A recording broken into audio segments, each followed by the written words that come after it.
시간은 하나님 말씀 봉독하는 시간입니다. 하나님 말씀은 요한복음 6장 말씀입니다. 요한복음 6장 10절에서 13절까지 말씀 보겠습니다.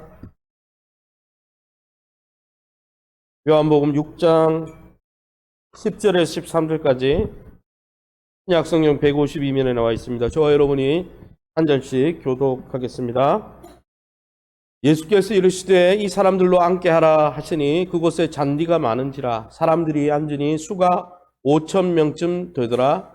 예수께서 떡을 가져 축사하신 후에 앉아있는 자들에게 나누어 주시고 물고기도 그렇게 그들의 원대로 주시니라. 그들이 배부른 후에 예수께서 제자들에게 이르시되 남은 조각을 거두고 버리는 것이 없게 하라 하시므로 이에 거두니 보리떡 5개로 먹고 남은 조각이 12바구니에 찼더라. 아멘. 옆사람 축복합니다. 하나님이 함께 하십니다. 하나님이 살려내십니다. 잘 될 것입니다. 할렐루야. 오늘은 우리가 다 읽지 않았지만 요한복음 6장 1절에서 15절의 말씀을 가지고 오병이어의 표적이라는 제목으로 말씀을 함께 나누기 원합니다. 그동안 이 요한복음 5장의 이 내용은 안식일에 예루살렘 그 성전 솔로몬 행각에 베데스다 연못에 38년 된 병자를 고치고 그 고침으로 인해서 안식일 논쟁이 계속된 것이 바로 5장 말미까지 내용이죠. 그런데 이 38년 된 병자를 고친 이후에 갑자기 시공간이 변화되고 있습니다.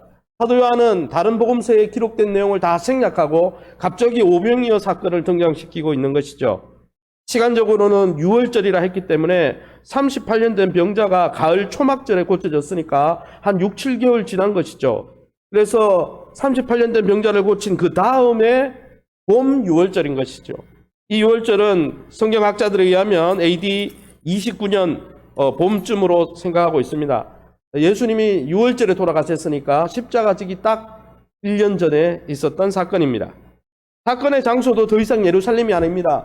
예루살렘 솔로몬 행각에서 안식일 논쟁을 있었다면 이제 예루살렘이 아니고 저 남쪽 수도 예루살렘이 아니라 북쪽에 있는 변방 갈릴리 그 바다 건너편이라 했는데 다른 본문에 보면 벳세다 들녘, 다른 말로 벳세다 광야에서 있었던 일입니다. 특별히 이 오병이어의 표적은 사복음서 마태, 마가, 누가, 요한복음에 다 기록된 유일한 이 표적이죠.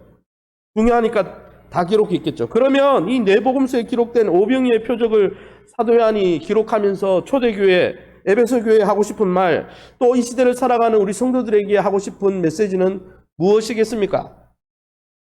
첫 번째는 예수님은 자기에게 나오는 자들의 그 육신적인 필요를 넉넉히 채워주신다는 거예요. 예수님은 우리의 육체의 생명을 유지하는 데 필요한 모든 것을 공급해 주시는 분이라는 것입니다. 할렐루야.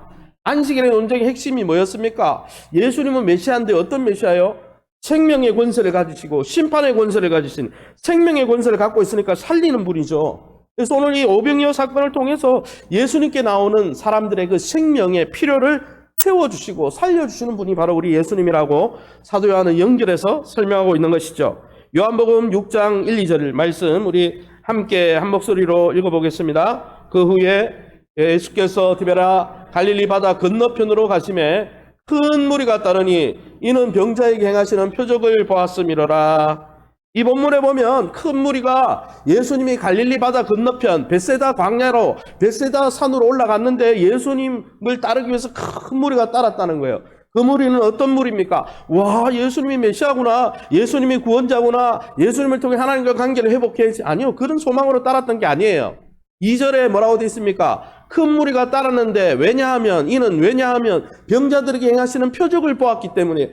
사실은 이 6개월 동안 갈릴리 이 지역으로 오셔서 예수님이 예루살렘에서 안식일 논쟁 끝난 다음에 그 후에 6개월 후, 7개월 후에 일어난 일인데 다른 복음서에 읽어보면은 이 갈릴리 이쪽으로 와가지고 뭘 하셨냐? 병든 자를 고치셨어요. 병든 자를 고치면서 복음을 전했거든요. 그러니까 예수님이 손을 닿는 곳마다 여러분 죽어가는 영혼들이 살아나고 생명의 권세를 가진 메시아가 만지는 곳마다 살아나니까 그 표적을 그 사인을 본 많은 사람들이 뭐 때문에요? 자기도 병 낫고 싶어서 예수님을 쫓아왔다는 거예요. 그래서 이 큰 무리는 대부분 병자들일 것입니다. 여러분, 그들은 메시아를 제대로 알아봐서 예수님을 쫓은 게 아니에요.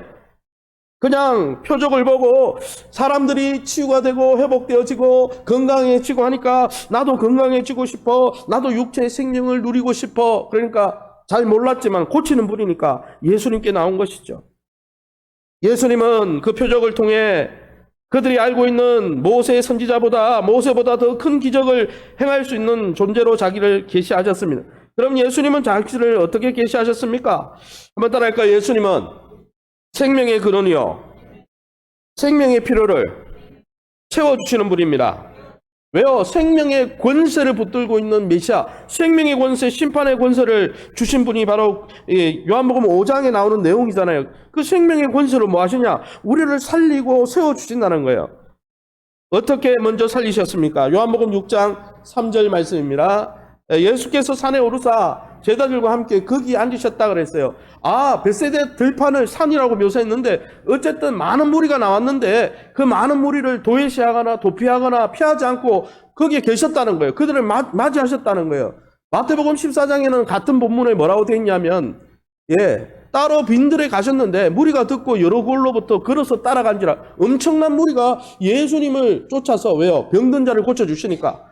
그래서 14절에 보니까 그 빈들에서, 그 벳세다 광야에서 뭐 하셨습니까? 나온 무리를 불쌍히 여기사 그 병자들을 고쳐 주셨다 그랬어요. 할렐루야.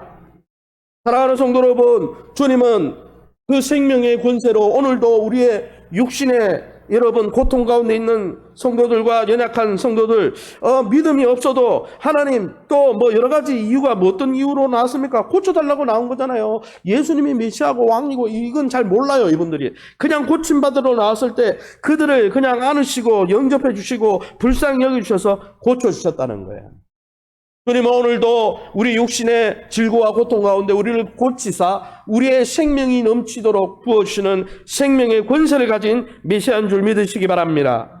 그뿐 아니라 여러분, 예수님은 어떻게 하셨습니까? 요한복음 6장 5절에서 11절 말씀 한 목소리로 읽어보겠습니다. 예수께서 눈을 들어 큰 무리가 자기에게로 오는 것을 보시고 빌립에게 이르시되 우리가 어디서 떡을 싸서 이 사람들을 먹이겠느냐 하시니, 예수께서 떡을 가져 축사하신 후에 앉아있는 자들에게 나누어 주시고 물고기도 그렇게 그들의 원대로 주시니라. 아멘.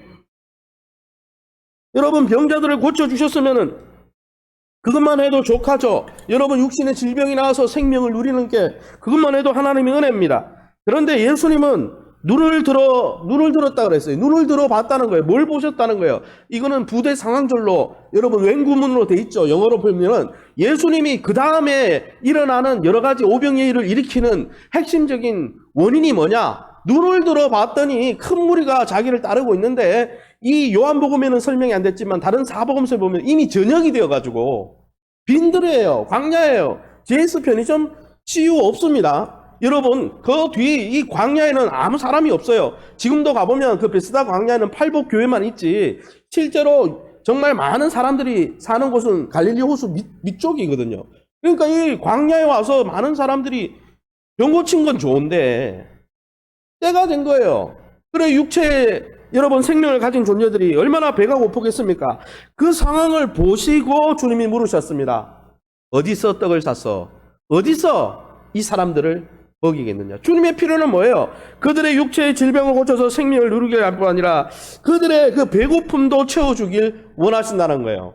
생명의 권세를 갖고 계신 주님이 여러분 우리의 질병뿐 아니라 우리의 매일매일 사는 의식주의 문제도 관심이 있다는 것입니다. 그 문제를 해결해 주길 원하신다는 거예요. 그 상황을 보시고 주님이 제자들에게 질문을 던진 거예요. 그리고 오병이의 떡을 가지시고 어떻게 합니까?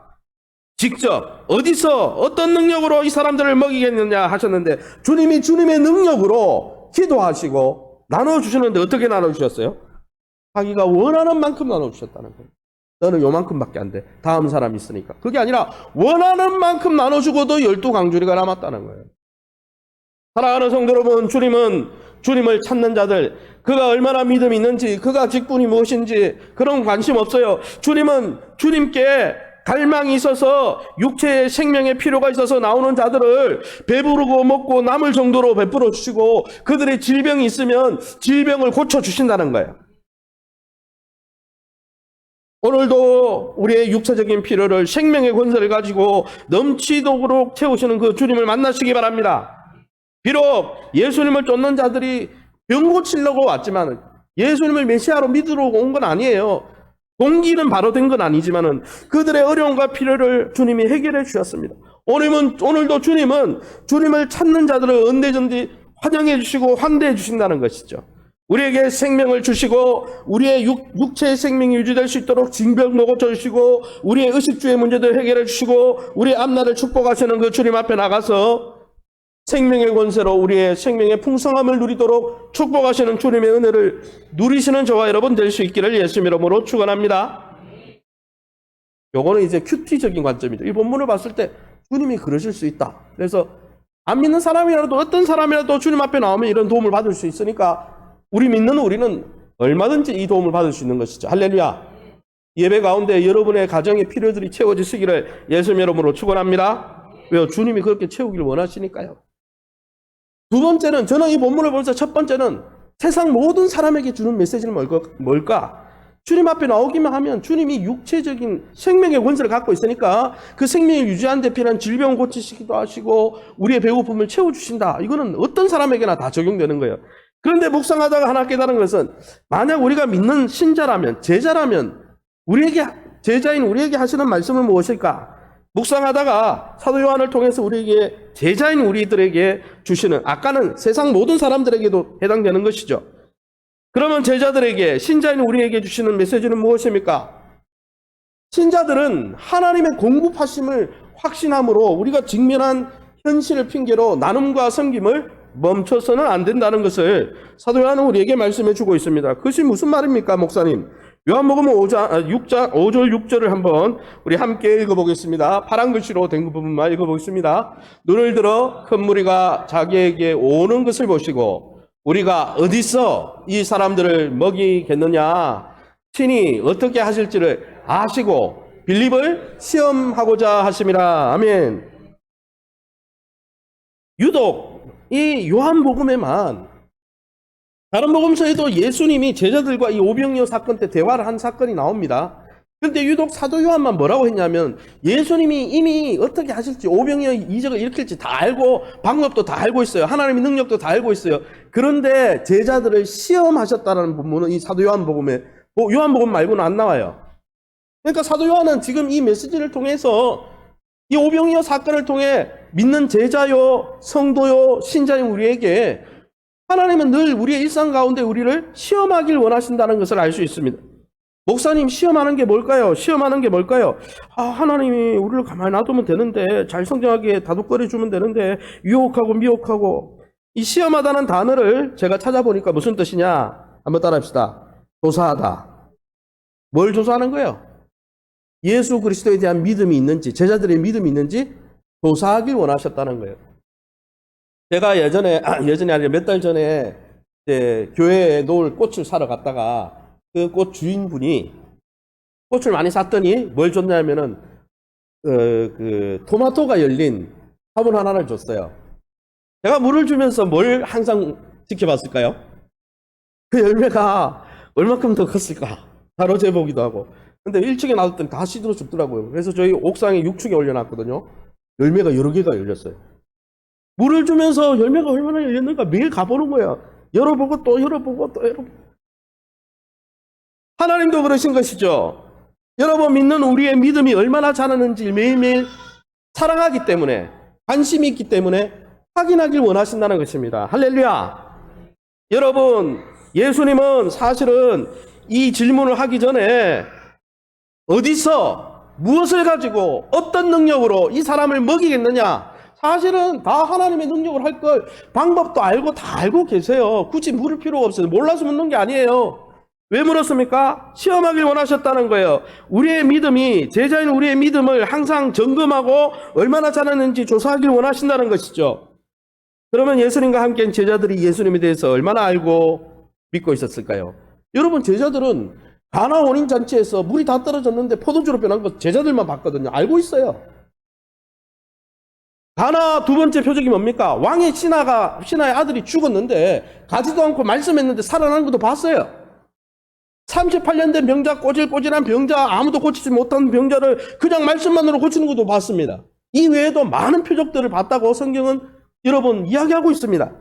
그러면 여러분 이성적으로 생각해 보세요. 그 정도 봤으면 대충 추리가 돼야 되잖아요. 영적으로 추론이 되고 합리적으로 이성적으로 생각할 때 이 정도는 하실 수 있지.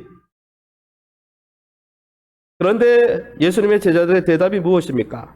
7절에서 9절입니다. 7절에서 9절 우리 함께 파란 글씨로 된 부분만 읽어보겠습니다. 조금씩 받게 할지라도 200데나리온의 떡이 부족하리이다. 보리떡 5개와 물고기 2마리를 가지고 있나이다. 이 많은 사람에게 얼마나 되겠사옵나이까. 아멘. 여러분, 빌립과 안드레가 제자들을 대표해서 대답하는데 빌립에게 질문을 했으니까 빌립이 리스판스 하는 거예요. 먼저 대답하는 거예요. 뭐라고 대답합니까? 각 사람에게 조금씩, 각 사람이 입에 이렇게 입만 탁 대게 할지라도 조금 그냥 한 개를 주는 게 아니고 떡 한 개를 주는 게 아니고 반쪽 조금 주더라도 얼마의 떡이 필요하다고요? 미니멈 최소 200데나리온. 200데나리온이면 1데나리온이 하루 품삯이면 요즘 10만 원으로 치면 2천만 원치 떡이 필요하다는 거예요. 그 떡가루 조금 맛보는데 2천만 원 필요합니다. 빌립이 이야기하는 건 뭡니까? 필요한 것이 너무 많다는 거예요. 우리 가진 것에 비해서 필요한 것이 너무 많아요. 최소 2천만 원 필요해요. 그래서 우리는 그 무리를 먹일 수 없어요. 우리를 못 섬깁니다. 안드레는 뭐라고 이야기합니까? 안드레는 이렇게 이야기합니다. 빌립은 필요한 게 2천만 원이니까 우리는 못합니다. 그렇게 이야기했고, 안드레는 필요한 게 얼마 이거 아니고 우리가 가진 게 얼마인지 아세요? 9절에 안드레가 이야기합니다. 보리떡 5개와 물고기 2마리인데 그것이 이 많은 사람에게 얼마나 되겠습니까? 우리가 가진 게 있는데요. 찾아보니까요. 필요한 것에 비해서 우리 가진 게 너무 적어요, 예수님. 그래서 우리도 못 먹여요. 불가능해요. 우리는 그들을 나눠줄 수가 없습니다. 내 코가 석잔데. 이런 이야기 한 거예요. 제자들은 눈앞에 있는 현실을 정확히 인지했습니다. 빌립은 참 계산적인 사람이죠. 나중에 예수님은 어떻게 하나님께로 가는 길을 보여주시옵소서 이렇게 하잖아요. 내가 나중에 길이요 진리요 생명 설명 굉장히 현실적인 사람이에요. 왜요? 2천만 원을 바로 계산했으니까. 그런데 제자들은 눈앞의 현실은 정확하게 인지하고 판단하고 계산할 수 있었지만 생명의 권세와 심판의 권세를 갖고 있는 그동안 이적을 많이 봤잖아요.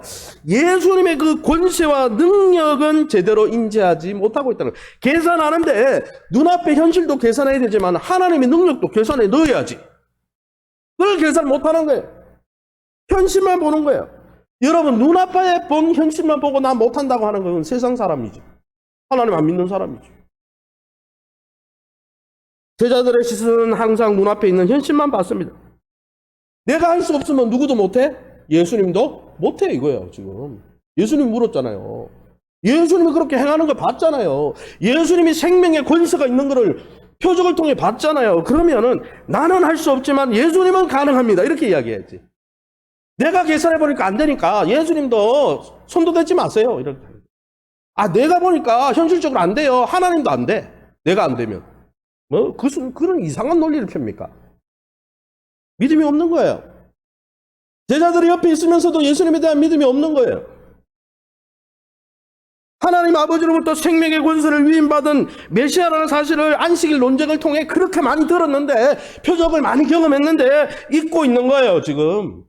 그래서 여러분 우리가 영적 건망증에 시달릴 때 그래서 매일매일 말씀과 기도로 우리가 깨어있지 않으면 눈앞의 현실만 보고 뭐라는 거예요. 출애굽한 이스라엘 백성이 가나안 땅 정탐꾼 보내니까 뭐라고 그랬어요? 2명은 그 땅이 대단하긴 하지만 우리가 먹을 수 있습니다. 왜요? 하나님의 능력을 계산하고 있으니까. 이 사람들은 평소에 말씀과 기도로 깨어있는 사람이야. 여호수아 갈렙은. 근데 나머지 10사람은 어떻겠습니까? 우리가 그 사람들에게는 메뚜기처럼 보일 거고 그 사람들이 우리를 잡아먹을 것이고 눈앞에 보이는 현실만 계산해서 그런 거예요. 사랑하는 성도 여러분, 예수님은 하나님이 아버지가 허락하시면, 예수님이 원하시면 오늘도 무엇이든 하실 수 있고 무엇이든 살려내실 수 있는 능력의 메시아입니다. 할렐루야. 그러게 여러분, 우리가 우리 눈앞에 있는 현실에 파묻혀가지고 영적 시야가 가려지고 우리의 생각과 사고가 가두어지지 않도록 조심해야 되는 거예요. 눈앞에만 보고 계산하는 거는요, 그건 세상 사람이에요. 세상 사람들. 거기에 벌벌 떨면서 눈앞의 현실 때문에 우리의 생각과 사고가 줄어들어가지고 갇혀 있는다면 그 얼마나 어리석은 삶입니다. 눈앞의 거는 보면서 영적인 현실을 보지 못하는 거예요. 영적 소경인 거예요. 여러분, 눈앞에 있는 현실이 너무 어렵다고 모든 것을 체념하는 거예요. 미니멈 200데나리온이니까 우리가 갖고 있는 건 500원이니까 아예 손도 대지 마세요. 예수님, 그 정도면 됐어요. 그러나 사랑하는 성도 여러분, 성도요 신자라면 현실을 계산할 뿐 아니라 현실을 뛰어넘어 믿음의 상상력을 도굴하시기 바랍니다. 여러분, 믿음만이 새로운 역사를 이루어 가는 거예요. 그래서 믿음의 역사라고 한 거예요. 여러분, 주님은 보리떡 5개와 물고기 2마리로 여러분 남자만 5,000명이니까 계산하면 여자까지 계산하면 2만 명을 먹여요. 2만 명이면 캠퍼스 한 인원이에요. 연세대 서울대 인원이 2만 명 아닙니까? 2만 명. 그냥 먹이신 거예요. 여러분, 예수님에 대한 믿음이 있을 때 우리는 하나님의 나라를 경험할 수 있는 겁니다. 믿음이 있을 때 무신론으로 가득한 이 세상 속에서 믿음의 시공간을 만들어낼 수 있는 거예요. 오병이어 표적은 믿음의 역사인 거예요. 할렐루야. 사랑하는 성도 여러분, 주님은 오늘도 우리의 생명을 유지하는 데 필요한 모든 의식주의 문제, 그 공급처가 하나님이라는 것을 믿길 원합니다. 우리가 어디서 이들을 먹이겠느냐? 하나님의 손에서 먹이는 거예요. 예수님의 손에서 먹이는 거예요. 성령님의 손에서 먹이는 거예요. 여러분, 때때로 주님은 우리에게 당황스러운 상황을 주시고 이런 현실 앞에서 어떻게 하겠느냐, 우리가 얼마나 믿음이 있는지 테스트하길 원하신다는 거예요. 지금도 주님은 테스트하길 원하신다는 거예요. 우리가 얼마나 잘았는지. 그러기에 여러분, 생명의 권세를 갖고 있는 창조주 예수님을 믿는다면 내게 얼마가 있고 내게 능력이 얼마가 있는 것은 별로 안 중요합니다. 왜 그런지 아세요? 우리가 가진 것보다 더 많은 물질과 자원이 필요하다고 섬김을 포기할 필요가 없는 거예요. 빌립보처럼 내가 가진 건 요만큼인데 200데나리온을 드는데 나는 더 이상 못 섬깁니다. 목사님, 제가요 나이도 들고 이렇게 돼가지고 제가 갖고 있는 게 5병이어밖에 안 되는데 제 능력이 저 사람들을 섬기는데 얼마나 되겠습니까? 아무것도 안 돼요. 저는 못 섬깁니다. 이렇게 포기하면 안 되는 거예요. 여러분, 믿음의 공동체 교회의 능력은 우리 안에 있는 게 아닙니다. 우리가 갖고 있는 물질에 있는 것도 은사에 있는 것도 아닙니다. 신자들의 능력과 힘은 신자들과 함께 하시는 하나님께 있는 것이에요. 그 하나님을 보는 영적 시야를 넓혀야 되는 거예요. 육적인 것은 그렇게 계산을 잘하면서 왜 영적인 계산을 하나도 안 하는 것입니까? 사랑하는 성도 여러분, 불가능한 상황 속에서도 여러분, 우리의 제한된 생각, 아니야 그걸로는 아무것도 안 돼, 지레 포기하는 그런 우리의 생각을 믿지 말고 모든 것을 가능케 하시는 생명과 심판의 권세를 갖고 계신 하나님을 바라보시기 바랍니다. 주님이 오늘도 말씀하는 거예요. 저 사람을 어떻게 도울 수 있겠니? 저들을 어떻게 채워줄 수 있겠니? 목사님, 하나님, 나는 가진 게 별로 없어요. 가만히 생각해보니까 저 사람들 섬기는데 200데나리온이 필요한데 4개는 없어요. 4개는 없는 거 맞아요. 그러나 하나님께는 있는 거예요. 할렐루야. 그러기에 세상의 진리가 뭡니까? 떡은 나누지 말고 움켜줘야 된다는 게 세상의 진리죠. 자원은 너무 유한하기 때문에 내 먹고 살기도 바쁘니까 무조건 움켜쥐라고 하는 그 세상의 그 고집스러운 생각을 다 믿음으로 깨뜨리면서 하나님이 공급하실 거야. 내 미래를 위한 물질, 우리 가정을 위한 물질, 우리 자녀들을 위한 물질 하나님이 공급하실 거야. 그것을 믿을 뿐 아니라 하나님이 우리가 섬길 수 있도록 능력과 은사와 모든 것을 공급해 주실 거야. 이것을 믿고 확신하면서 나이가 들고 우리의 연수가 더해져서 우리가 가진 것이 없다 할지라도 오병이어의 표적을 막 일으키면서 하나님 나라를 보여줄 수 있는 제자들이 다 되시기를 예수님 이름으로 축원합니다. 이것은 제자의 관점입니다.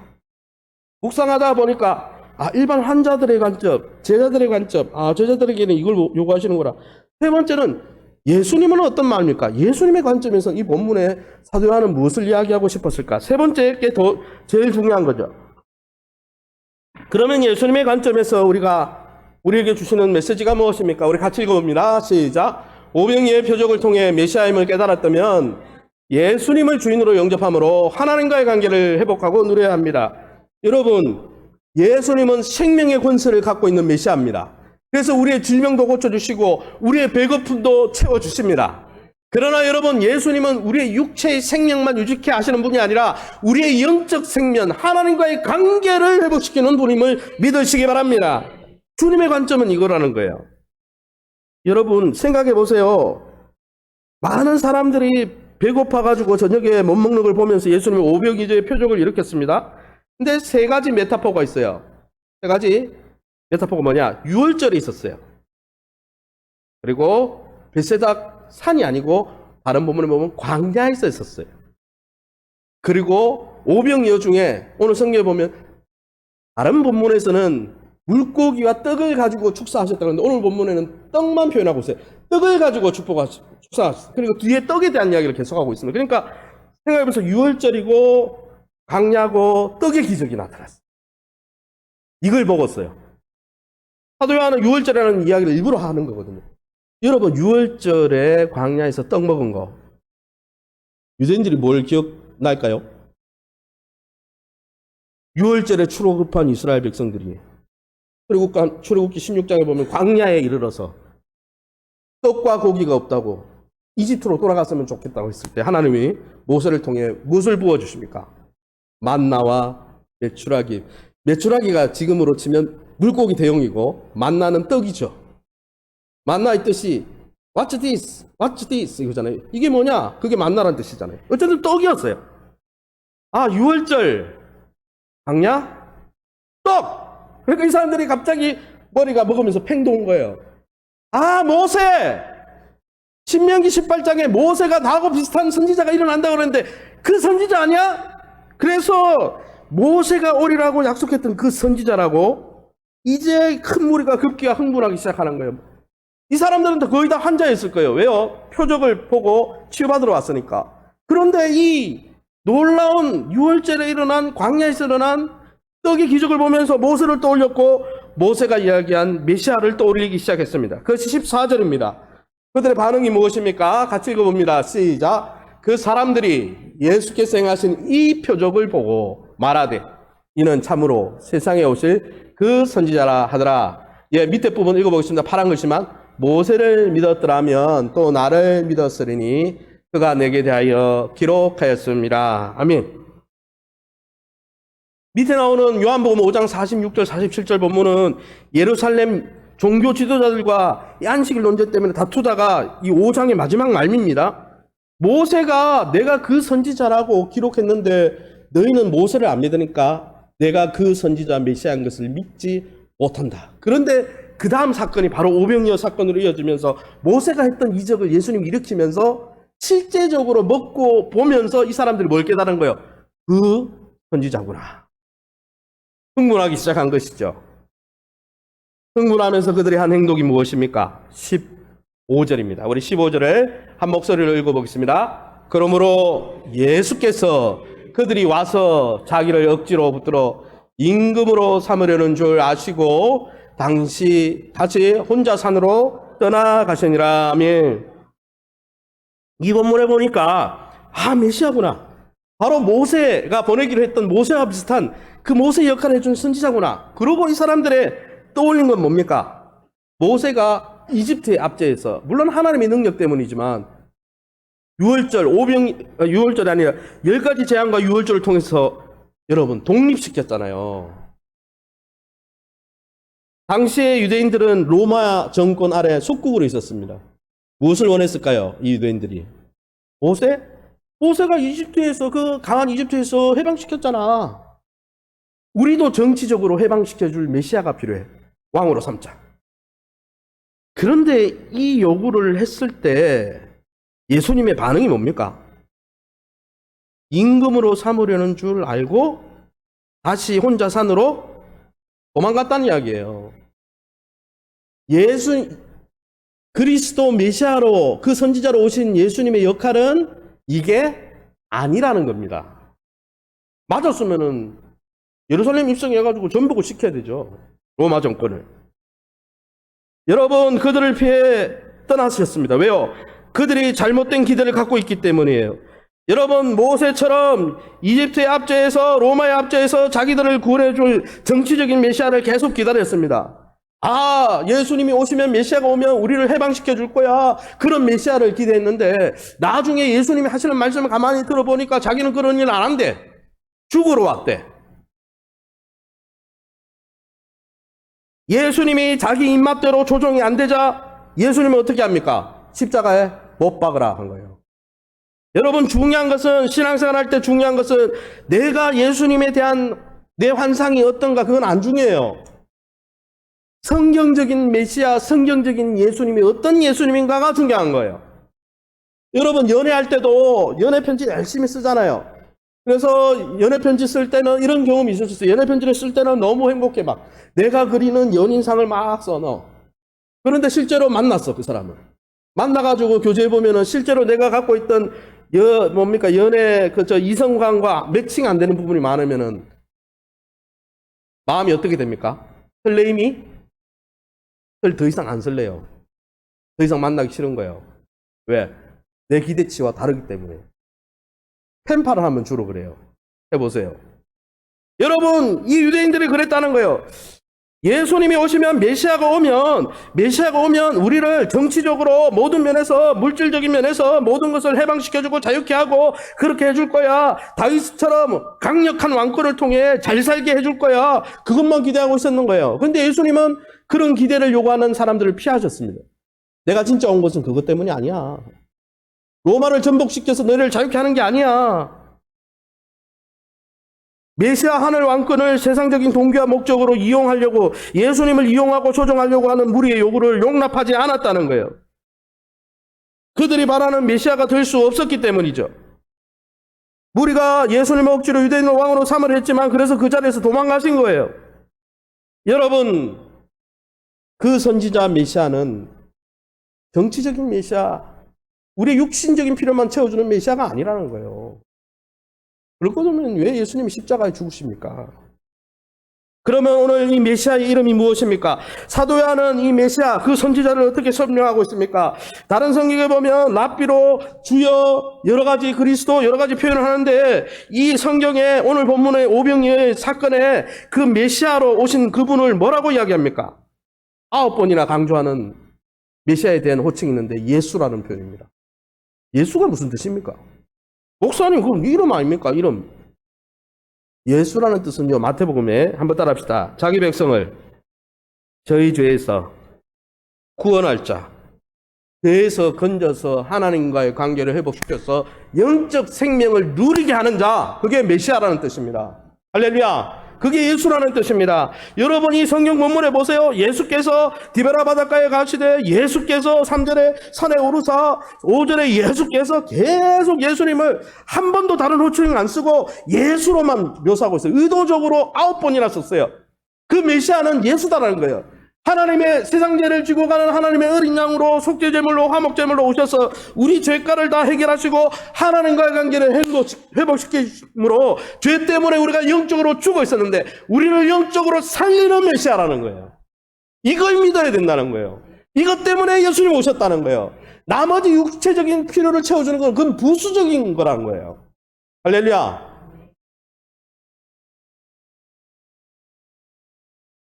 그래서 사도 요한은 이 메시아를 뭐라고 했습니까? 요한복음 1장에 이 세상 죄를 지고 가는 하나님의 어린 양, 속죄제물이라고 그랬어요.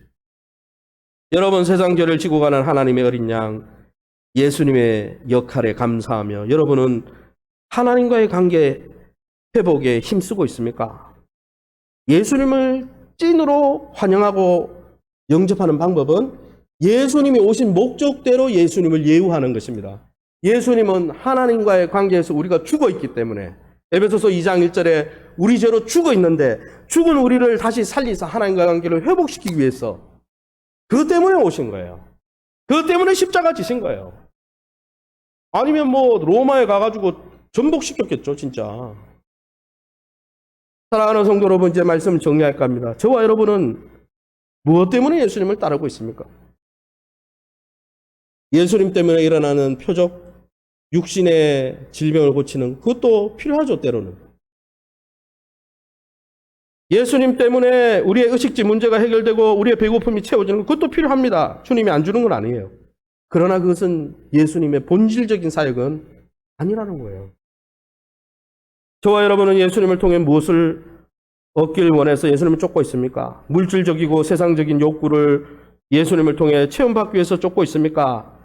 아니면 예수님이 오신 목적, 예수라는 이름에 나오듯이 죄의 문제를 해결하고 하나님과의 관계를 회복하고 하나님과 교제하고 동행하는 것이 진짜 복이라고 생각하고 그것을 누리려고 하고 있습니까? 진짜 예수님을 바로 만난 사람은 예배가 좋은 거예요.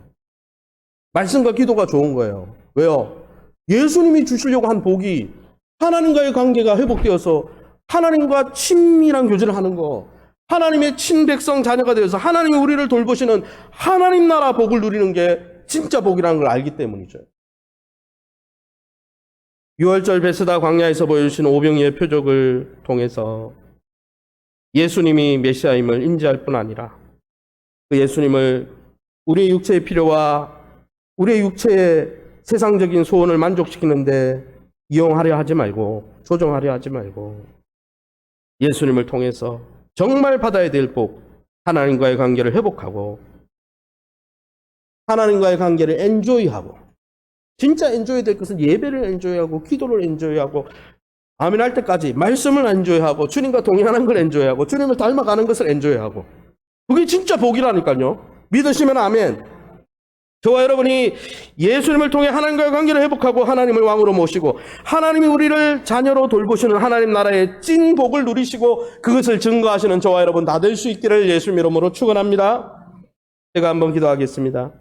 하나님 감사합니다. 주님을 찾는 자들이 여러 가지 동기와 불순한 동기가 있었지만 그들에게 육체의 생명이 소중하기에 생명의 권세로 질병을 고쳐주시기도 하시고 그들의 배고픔을 오병이의 이적을 통해 채워주신 것을 기억합니다. 이제 이 자리에 나온 우리 귀한 성도들 가운데 육신의 필요가 있는 성도들 있습니까? 그것이 질병의 문제든 그것이 물질의 문제든 하나님의 선한 손 가운데 공급하여 주시옵소서. 더불어 특별히 주님이 이 많은 자들을 어떻게 섬기고 사랑할 것이냐 그렇게 물으실 때 목사님, 하나님 나는 은사가 없어요. 능력이 없어요. 나이가 많아요. 가진 게 없어요. 그것이 아니라 나는 없지만은 하나님께는 모든 것이 있사오매 주님 나를 사용하여 주시옵소서.